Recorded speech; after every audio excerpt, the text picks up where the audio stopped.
हमारे सभी मित्र जो आज यहाँ उपस्थित है इस प्रेस वार्ता में, सभी को बहुत बहुत अभिनंदन एवं धन्यवाद।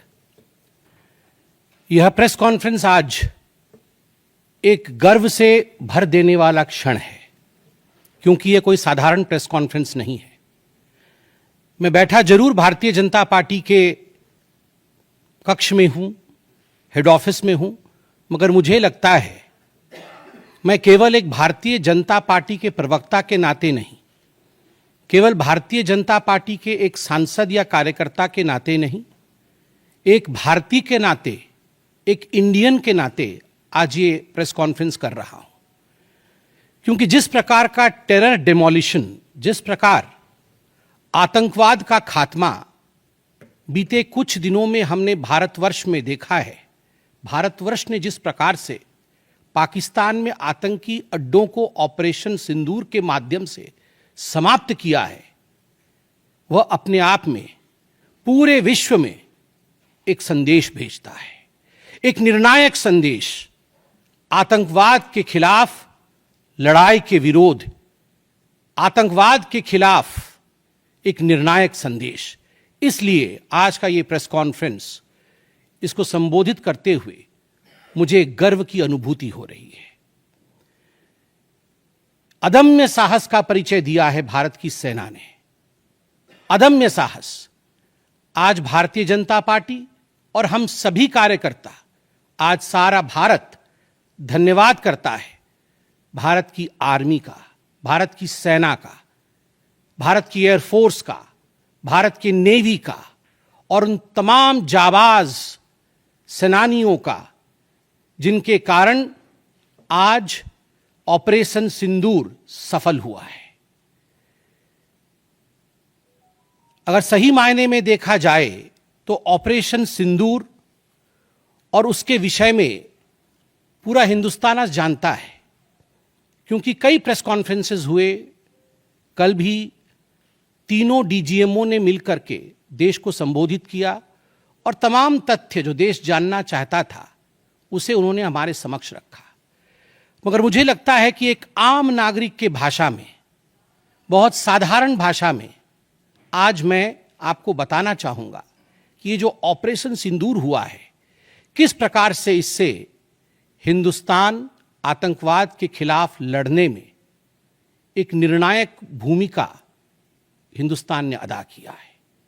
आप सभी जानते हैं 22 तारीख का वो दिन, that unfortunate day on 22 of April, जब पहलगाम में 26 लोगों का नृशंस हत्या कर दिया गया था आतंकवादियों द्वारा। वह आतंकवादी जो पाकिस्तान से आए थे, वह आतंकवादी जो पाकिस्तान द्वारा प्रशिक्षित किए गए थे, आतंकवादियों द्वारा प्रशिक्षित किए गए थे। उनमें 25 भारतीय थे और एक नेपाली नागरिक था। प्रधानमंत्री श्री नरेंद्र मोदी उस समय विदेश दौरे में थे, सऊदी अरब में थे। प्रधानमंत्री नरेंद्र मोदी तुरंत भारत लौट के आते हैं और उन्होंने जनता की बात को सुना। जनता ने उस समय एक मांग रखी कि आतंकवाद के ऊपर हमला हो, हमें बदला लेना है पहलगाम के इस आतंकवादी हमले का। प्रधानमंत्री ने बिहार की भूमि से ऐलान किया और यह वादा किया कि मैं वादा करता हूं कि जो आपकी इच्छा है कि आतंकवाद के खिलाफ हमला होगा, हम पहलगाम के इस आतंकवादी हमले का बदला लेंगे। We will avenge the death of 26 people. प्रधानमंत्री ने कहा यह जो बदला होगा यह आतंकवादियों के कल्पना से बाहर का बदला होगा, और जो बदला हुआ वो आतंकवादियों के कल्पना के बाहर का बदला था। प्रधानमंत्री जी ने कहा कि हम घुस के मारेंगे और मिट्टी में मिलाएंगे आतंकवादी के ठिकानों को, और आतंकवादियों के ठिकानों को प्रधानमंत्री नरेंद्र मोदी जी के निर्णय ने और हमारे सेना के अदम्य साहस ने मिट्टी में मिलाने का काम किया। यह वादा प्रधानमंत्री नरेंद्र मोदी जी का था। 22 तारीख से 7 मई तक लगभग ये 14 दिन आप सभी ने देखा, पूरे भारतवर्ष में एक प्रकार से एक माहौल टेंशन का था, प्रेशर का था कि तुरंत निर्णय किया जाए, तुरंत एक्शन में आया जाए। बहुत सूझबूझ के साथ, सोच समझ करके स्ट्रैटेजी के साथ, पाकिस्तान भी जानता था कि हमला होगा, एयर स्ट्राइक पहले हो चुका था, किस प्रकार सर्जिकल स्ट्राइक पहले हो चुकी थी। पाकिस्तान पूरी तरह जानता था कि इस बार भी छोड़ा नहीं जाएगा, मगर उसके बावजूद पाकिस्तान इतना दिमाग लगाने के पश्चात वह डेट नहीं जान पाया जिस दिन यह हमला होना था। 22 तारीख से 7 तारीख के बीच में कुछ नॉन मिलिट्री एक्शंस जिन्होंने पाकिस्तान को कमजोर किया, वह प्रधानमंत्री नरेंद्र मोदी जी ने और भारत की सरकार ने लिया। ये जो ऑपरेशन सिंदूर है, इसका एक मिलिट्री पोर्शन है तो एक नॉन मिलिट्री पोर्शन भी है। और नॉन मिलिट्री पोर्शन में सबसे बड़ी बात, इंडस वाटर ट्रीटी, जो सिंधु नदी समझौता 1960 का था, उसे स्थगित किया गया, अबेयंस में रखा गया। आप सभी जानते हैं लगभग 90% पाकिस्तान जो है इसी पानी पर निर्भर करता है। लगभग 80% उनका जो कृषि है इस पानी पर निर्भर करता है। इस पानी को यदि रोक दिया जाए तो पाकिस्तान की 1/4 जीडीपी गिर जाती है। इस पाकिस्तान को अगर इस पानी से वंचित रखा जाए तो पाकिस्तान के हालात वैसे होंगे कि उनकी जीडीपी लुढ़केगी, कृषि लुढ़केगा। केवल कृषि और जीडीपी नहीं, उनके पावर कट्स होंगे और इस प्रकार का माहौल पाकिस्तान में पैदा होगा कि पाकिस्तान एक फ्रजाइल स्टेट के रूप में, अभी भी फ्रजाइल है, और फ्रजाइल स्टेट के रूप में वो सामने आएगा। झेलम और चिनाब अब संपूर्ण रूप से भारत सरकार के अधिकार में है, अधिकार क्षेत्र में है। और जिस प्रकार से यहां हम बांध बनाने की और रिवर को आगे बढ़ाने की बात कर रहे हैं, नए रिजर्वॉयर, इरिगेशन और हाइड्रो पावर से जम्मू कश्मीर, लद्दाख, पंजाब एवं हरियाणा, इन राज्यों को बहुत फायदा मिलने वाला है। यह कहा गया कि पानी और खून एक साथ नहीं बहेगा। मित्रों, जरा सोच के देखिए, 50 वर्षों तक जो संभव नहीं हुआ था, किसी भी युद्ध में यह संभव नहीं हुआ था कि इंडस वाटर ट्रीटी को रोक दिया जाए। जो संभव नहीं हुआ था वह असंभव काम संभव हुआ इस बार। अटारी वाघा बॉर्डर को भी रोक दिया गया। दोनों देशों के बीच में कोई ट्रेड नहीं होगा और इसका खामियाजा कोई भुगतेगा तो वो पाकिस्तान की इकोनॉमी भुगतेगी। इसके साथ ही जिन लोगों के पास पाकिस्तान का वीजा था और वो हिंदुस्तान में, पाकिस्तान के नागरिक जो हिंदुस्तान के वीजा के साथ भारतवर्ष में रह रहे थे, उन सब को बाहर निकाला गया। पाकिस्तान का कोई भी आर्टिस्ट, कोई भी परफॉर्मेंस वो भारतवर्ष में नहीं हो सकता है। इस प्रकार के कड़े प्रतिबंध पाकिस्तान के ऊपर लगाए गए। माननीय प्रधानमंत्री श्री नरेंद्र मोदी जी ने लगभग 20 देशों के राष्ट्राध्यक्षों से सीधी बातचीत की। How to isolate Pakistan, how to fight against terrorism.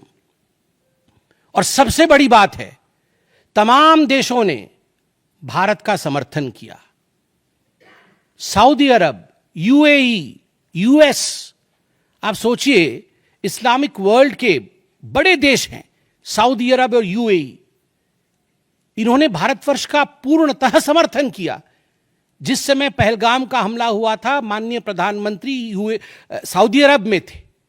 Saudi अरब के अपने दौरे को जब वो छोड़ के आए, तब उनको वहां एश्योरेंस दिया गया कि आप जाइए, हम आपके साथ खड़े हैं, वी सपोर्ट यू, हम टेरर के खिलाफ आपके साथ कंधे से कंधा मिला के लड़ेंगे। Pakistan was isolated. ये जो नॉन मिलिट्री एक्शन लिया गया, आज मैं कहना चाहता हूं कि 50 वर्षों से भी अधिक समय तक जो टूल्स कभी इस्तेमाल नहीं किए गए थे, जिस क्षेत्र में भारतवर्ष कभी नहीं गया था, वह टूल्स इस्तेमाल किए गए और अपने आप में भारत के लिए यह बहुत बड़ी बात है। बहुत बड़ी बात है कि इंडस वाटर ट्रीटी को रोका गया। 20 से अधिक देशों का समर्थन, आतंकवाद के खिलाफ एक निर्णायक हमले की तैयारी, और 6 और 7 मई 2025 उस रात निर्णायक हमला होता है आतंकवाद के ऊपर। सभी जानते हैं कि 9 आतंकवादी ठिकाने जो पीओजेके में थे और पाकिस्तान में थे, उन्हें ध्वस्त किया गया। यह ऑपरेशन सिंदूर एक बहुत बड़ा दायरा तय करता है। इसने पूरे विश्व को दिखाया कि भारतवर्ष क्या कर सकता है। ऑपरेशन सिंदूर ने दिखाया कि केवल एलओसी नहीं, इंटरनेशनल बॉर्डर के पार जाके भी भारत पाकिस्तान के अंदर किसी भी टारगेट को प्रिसाइसली उस पर हमला कर सकता है और आतंकवाद के खौफ को समाप्त कर सकता है। इस पूरे ऑपरेशन का लक्ष्य क्या था, इसे समझने की आवश्यकता है।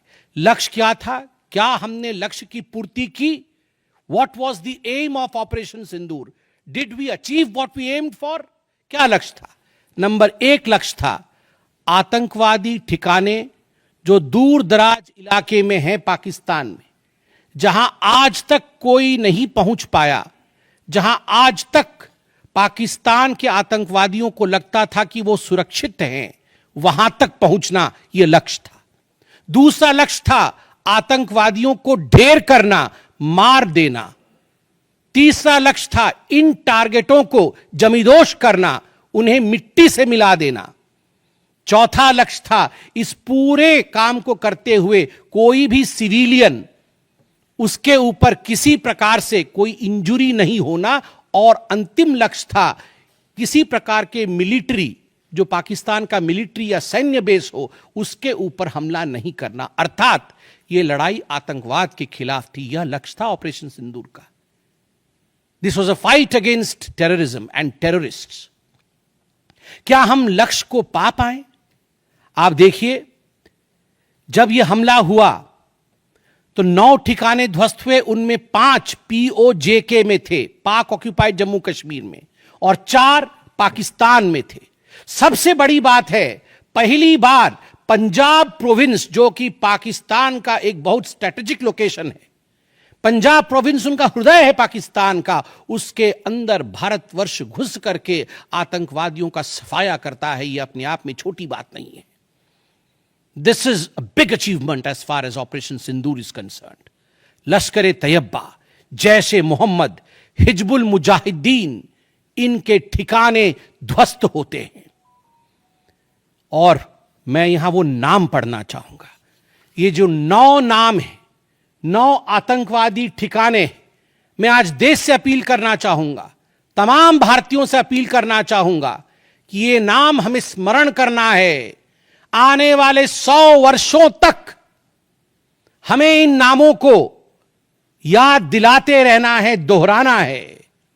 जब भी आतंकवाद सर उठाए तो हमें यह चित्र दिखाने हैं कि तुम्हारा क्या हश्र किया था ऑपरेशन सिंदूर ने, भारत की सेना ने, भारत की राजनीतिक इच्छा शक्ति ने और भारतीयों ने। इसलिए मैं नाम पढ़ना चाहूंगा। सवाई नाला कैंप मुजफ्फराबाद, जो POJK में है, 30 किलोमीटर दूर है एलओसी से, उसे ठिकाना लगाया गया। लश्कर तोयबा का ट्रेनिंग सेंटर था। 20 अक्टूबर 2024 सोनमर्ग में और 24 अक्टूबर 2024 गुलमर्ग में जो आतंकी हमले हुए थे, उसमें यहां से आतंकवादी आए थे। और सबसे बड़ी बात, 22 अप्रैल 2025 को जो आतंकवादी आकर पहलगाम में हमारे नागरिकों को मार के गए थे, हमारी बहनों के माथे से जिन्होंने सिंदूर पोंछने का काम किया था, उनका प्रशिक्षण भी इसी केंद्र में हुआ था, सवाई नाला कैंप मुजफ्फराबाद। सैयदाना बिलाल कैंप मुजफ्फराबाद, ये जैसे मोहम्मद का ट्रेनिंग सेंटर था, ये दूसरा कैंप जो ध्वस्त हुआ। गुलपुर कैंप कोटली, ये एलओसी से 30 किलोमीटर दूर था, लश्कर तैयबा का बेस था। और 20 अप्रैल 2023 को पुंछ में, 9 जून 2024 को जो तीर्थ यात्री को बस में हमला करके मारने का काम किया था आतंकवादी, यहां गुलपुर कैंप से आए थे जो कोटली में है, उसे ध्वस्त किया गया। बरनाला कैंप बिरगढ़, बरनाला कैंप जो 9 किलोमीटर दूर है एलओसी से, उसे समाप्त किया गया। अब्बास कैंप कोटली जो 13 किलोमीटर दूर है एलओसी से, लश्कर तैयबा का फिदाइन सेंटर है और 15 आतंकवादियों को एक साथ ट्रेन कर सकता है, उसे ध्वस्त करके गिराया गया। सरजाल कैंप सियालकोट, अंतर्राष्ट्रीय सीमा से 6 किलोमीटर दूरी पर है, इंटरनेशनल बॉर्डर से, सांबा कठुआ के सामने है। और मार्च 2025 में जम्मू और कश्मीर पुलिस के 4 जवान शहीद हुए थे। उनको मारने का काम इन्हीं आतंकवादियों ने किया था जो सरजाल कैंप से आए थे सियालकोट के। उस कैंप को ध्वस्त कर दिया गया। महमूना जाया कैंप सियालकोट, जो कि 12 से 18 किलोमीटर इंटरनेशनल बॉर्डर से दूर है, मैं एलओसी की बात नहीं कर रहा हूं, इंटरनेशनल बॉर्डर से, और हिजबुल मुजाहिदीन का अड्डा है, बहुत बड़ा कैंप है। कठुआ और जम्मू क्षेत्र में जो भी आतंकवादी गतिविधि होती है, सियालकोट के इस मजनूमा जाया कैंप से आतंकवादी भेजे जाते हैं। भारतवर्ष ने उसे ध्वस्त किया। मरकज तैयबा मुरीद के, जो कि अंतर्राष्ट्रीय सीमा से 18 से 25 किलोमीटर दूर है, 2008 के मुंबई का जो हमला हुआ था, 26/11 के नाम से जिसे हम जानते हैं, उसमें जो आतंकवादी आए थे, अजमल कसाब और डेविड हेडली, उनकी ट्रेनिंग मरकज तैयबा मुरीद के में हुआ था। और आज मैं फक्र के साथ कह सकता हूं, गर्व के साथ कह सकता हूं कि भारत की सेना ने, भारत की राजनीतिक इच्छा शक्ति ने और भारतीयों ने मरकज तैयबा मुरीद के को ध्वस्त किया है, समाप्त किया है। मरकज सुभान अल्लाह बहावलपुर इंटरनेशनल बॉर्डर से 100 किलोमीटर की दूरी पे है। विश्व में किसी ने ऐसा नहीं सोचा होगा, पाकिस्तान ने तो सपने में भी नहीं सोचा होगा कि भारत की सेना के पास, भारत की एयरफोर्स के पास और भारत के राजनेताओं के पास ऐसी इच्छा शक्ति होगी कि इंटरनेशनल बॉर्डर से 100 किलोमीटर दूर घुस के वो हमारे आतंकी अड्डे को ध्वस्त कर सकते हैं। मरकज सुभान अल्लाह, जो कि जैशे मोहम्मद का मुख्यालय था, उस मुख्यालय को भारत की वायुसेना ने ध्वस्त किया। यह कोई छोटा विषय नहीं है। यह बहावलपुर एक ऐसा स्थान है जहां यूनाइटेड स्टेट्स, यूएस भी अपने ड्रोन नहीं भेज पाया था। उस जगह पे भारत घुस के मारता है। आज का भारत, आज का नया भारत यही है। ये नाम, जो 9 नाम मैंने पढ़े, हमें याद रखने चाहिए, मगर उन नामों के साथ मैं कुछ और भी बताना चाहता हूं। जो आतंकवादी मारे गए, एक लक्ष्य था आतंक के ठिकानों को, आतंक के अड्डों को सफाई करना, ध्वस्त कर देना। दूसरा लक्ष्य था ऑपरेशन सिंदूर का, आतंकवादियों को चुन चुन कर मारना, उन्हें मिट्टी में मिलाना। 100 से अधिक आतंकवादी मारे गए, 100 से अधिक। मैं कुछ आतंकवादियों के नाम पढ़ता हूं जिनको कि हम डिस्कस करते थे डिबेट्स में, टीवी पे, यूएन में, जिनको कि यूएस ने भी कंडेम कर रखा था। मैं नाम पढ़ रहा हूं। मुदस्सर कादियान खास उर्फ मुदस्सर उर्फ अबू जुंदाल। अबू जुंदाल नाम से हम जानते थे इस आतंकवादी को। और जो लश्कर तैयबा का आतंकवादी था, वो मरकज तैयबा का जो मुरीदके में है, उसका इंचार्ज था। जब वो मरा तो उसके गार्ड ऑफ ऑनर, उसका जो जनाजा निकला, उसमें पाकिस्तान के आर्मी के अधिकारी थे, पाकिस्तान आर्मी के चीफ थे, पंजाब सीएम मरियम नवाज भी उसमें रही। आप सोचिए, ये एक सरकारी जमीन पर हुई और तमाम बड़े लोग, सरकारी लोग पाकिस्तान के उसमें शामिल हुए, जिससे कि यह सिद्ध होता है कि terror and the sponsors of terror are hand in glove together. आतंकवादी और जो आतंकवादियों को बढ़ावा देने वाले, वो एक साथ काम करते हैं। दूसरा, हाफिज मोहम्मद जमील, ये जैशे मोहम्मद का आतंकवादी है। ये ब्रदर इन लॉ, साला था मौलाना मसूर अजहर का, और इंचार्ज था मरकज सुभान अल्लाह बहावलपुर का, वह भी मारा गया।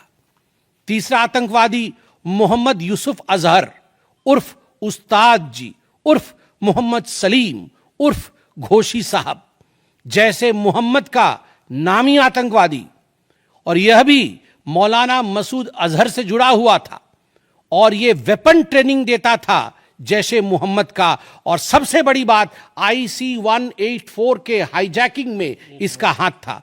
IC 814 के हाईजैकिंग में इसका हाथ था, वह भी मारा जाता है।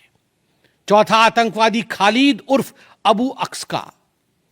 खालिद, ये लश्कर तैयबा का आतंकवादी था, फैसलाबाद में मारा गया और वहां उसका फ्यूनरल होता है। अब मैं ये तस्वीर दिखाना चाहूंगा, आप ये तस्वीर देखिए।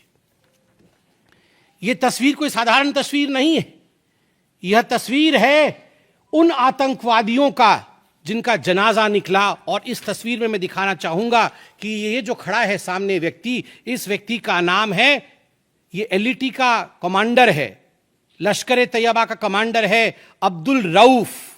अब्दुल रऊफ जो खुद एक स्पेशली डेजिग्नेटेड ग्लोबल टेररिस्ट, जिसको यूएस के ट्रेजरी बेंच ने डेजिग्नेट कर रखा है, अमेरिका के ट्रेजरी बेंच ने इसे आतंकवादी घोषित कर रखा है, वह सामने खड़ा है जनाजे में।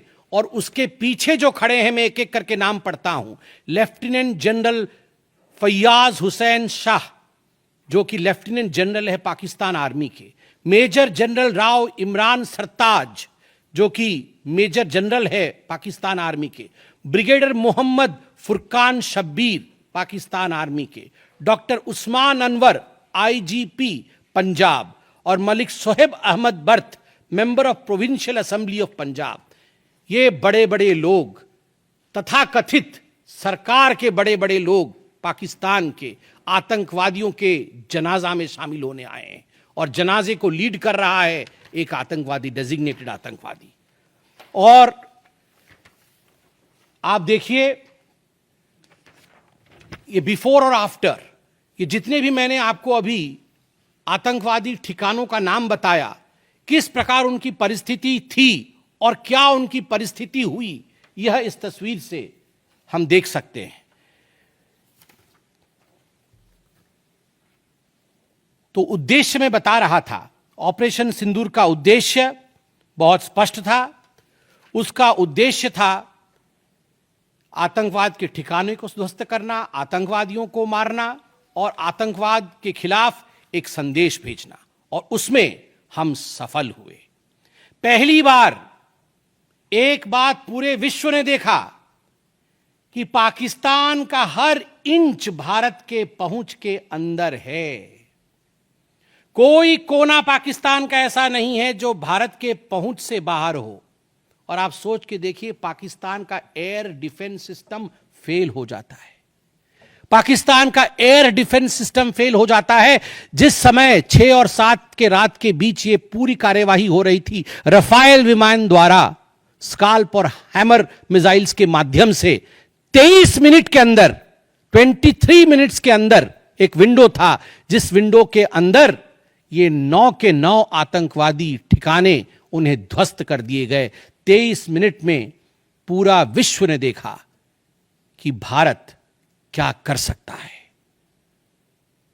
मुझे लगता है पूरे विश्व में इस प्रकार से 23 मिनट के अंदर इतने प्रेसिशन के साथ आतंकवादी ठिकानों पर हमला किसी देश ने पहले किया होगा।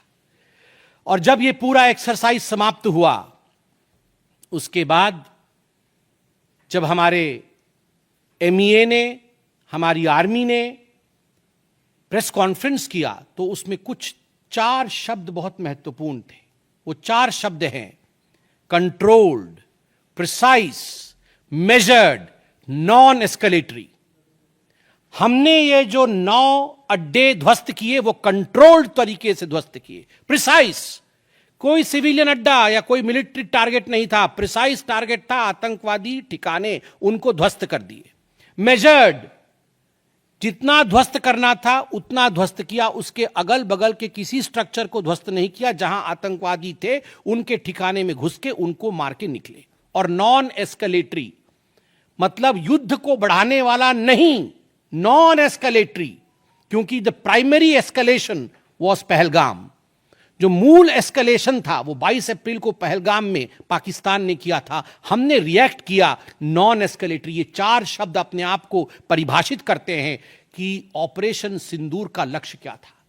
ऑपरेशन सिंदूर का जो लक्ष्य था, ऑपरेशन सिंदूर ने उसे 100% पूर्ण किया, 100% पूर्ण किया। इसलिए आज हिंदुस्तान, भारतवर्ष गर्व के साथ कह सकता है कि ऑपरेशन सिंदूर एक ऐसा ऑपरेशन था जो 100% सक्सेसफुल था, और जितने हमारे जाबाज पायलट्स गए थे राफेल के साथ, उतने लौट के आए और आतंकवादी ठिकानों को ध्वस्त करके आए, और किसी सिविलियन को नहीं मारा, किसी मिलिट्री बेस को नहीं मारा। मगर दुखद है, जैसा कि पाकिस्तान से एक्सपेक्टेड है, पाकिस्तान उसके पश्चात रिटेलिएशन करता है, पाकिस्तान अपने ड्रोन्स इत्यादि भेजता है, मगर भारत की सिस्टम ने पाकिस्तान के इन ड्रोन्स को, इन मिसाइल्स को हवा में ही समाप्त कर दिया। और सबसे बड़ी बात है, एयर डिफेंस सिस्टम लाहौर का 7 और 9 तारीख के बीच लाहौर के एयर डिफेंस सिस्टम को समाप्त करने का काम हिंदुस्तान ने किया। और 9 और 10 तारीख के बीच, 9 मई और 10 मई के बीच 11 एयर बेसेस को, पाकिस्तान के 11 एयर बेसेस को ध्वस्त करने का काम भारतवर्ष ने रिटेलिएशन में किया। जब पाकिस्तान ने भारतवर्ष के ऊपर एस्केलेशन किया तो भारतवर्ष ने 11 एयर बेसेस को समाप्त किया। इन एयर बेसेस के नाम भी हमें याद रखने चाहिए। तमाम भारतीयों को वो 9 नाम आतंकवादी ठिकाने याद रखने चाहिए, स्मरण होना चाहिए।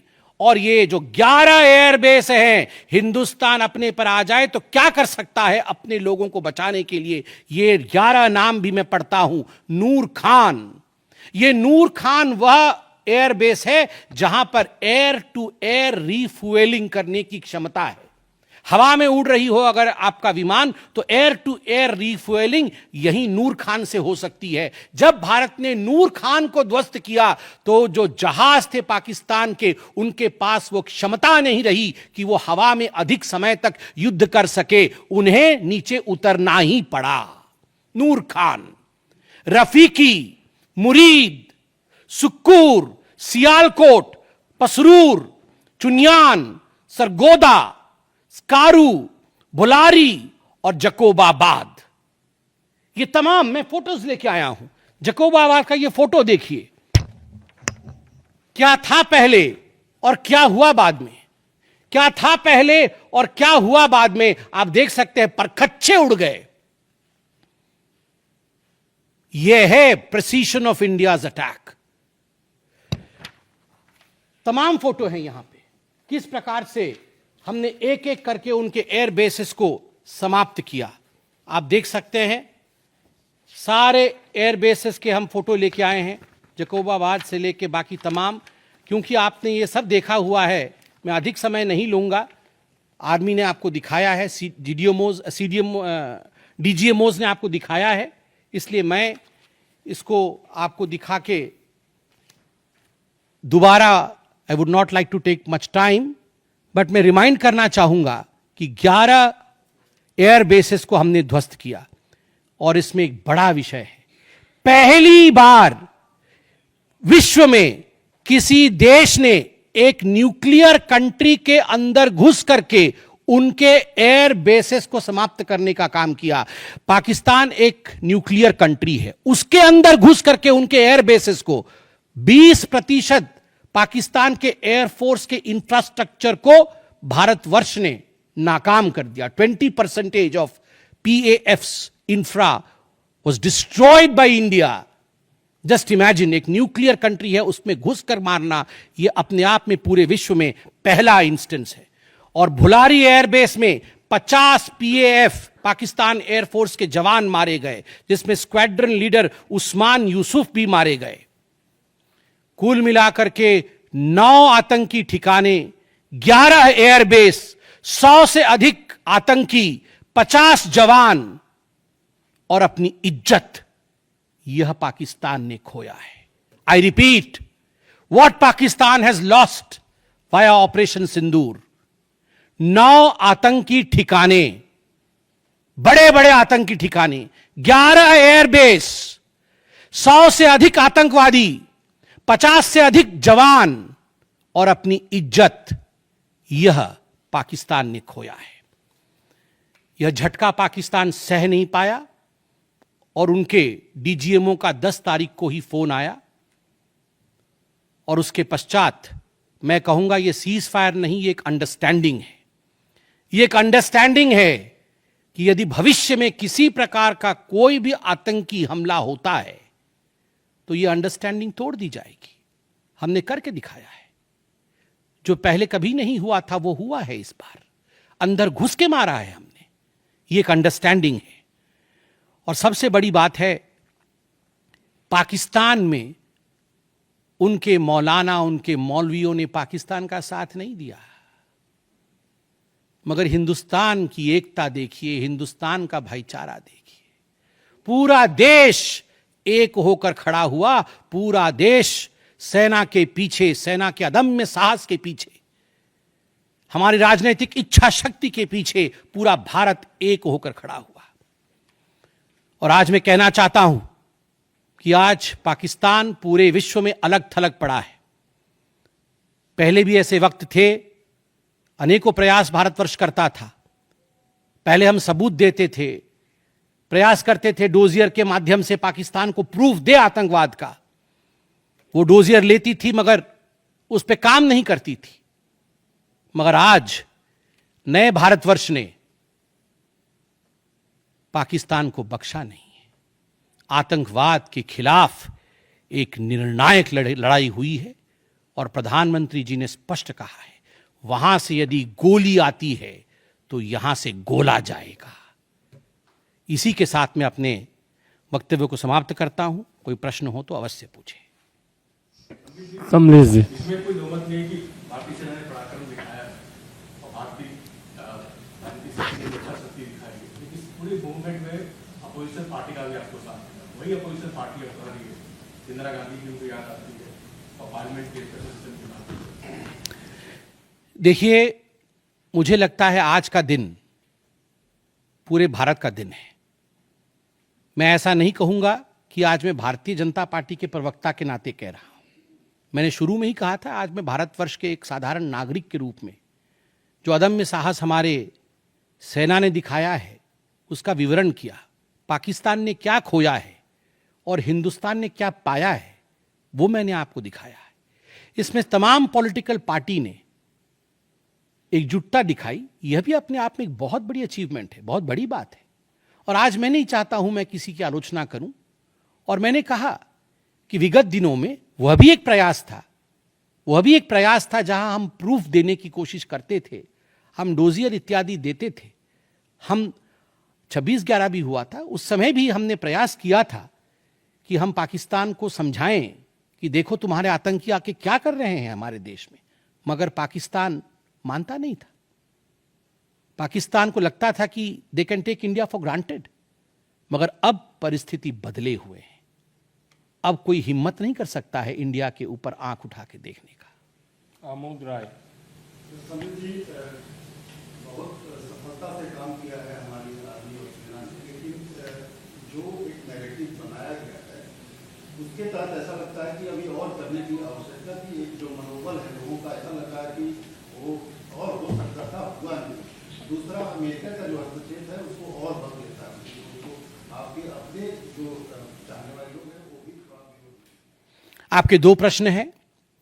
पहला प्रश्न है कि बहुत सारी सफलताएं रहीं मगर लोगों के मन में और की इच्छा थी।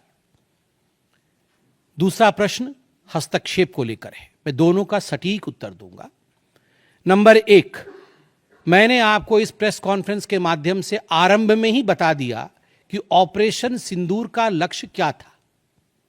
ऑपरेशन सिंदूर के जो लक्ष्य थे, जो लक्ष्य परिलक्षित थे, वो प्रधानमंत्री जी ने डे 1 को ही बता दिया था। आतंकवाद के ऊपर हमला, कल्पना से परे सजा आतंकवादियों को, चुन चुनकर मारना और उनके अड्डों को ध्वस्त करना। और सेना के अदम्य साहस ने यह करके दिखाया। आतंकवादी अड्डे ध्वस्त हुए, आतंकवादी मारे गए।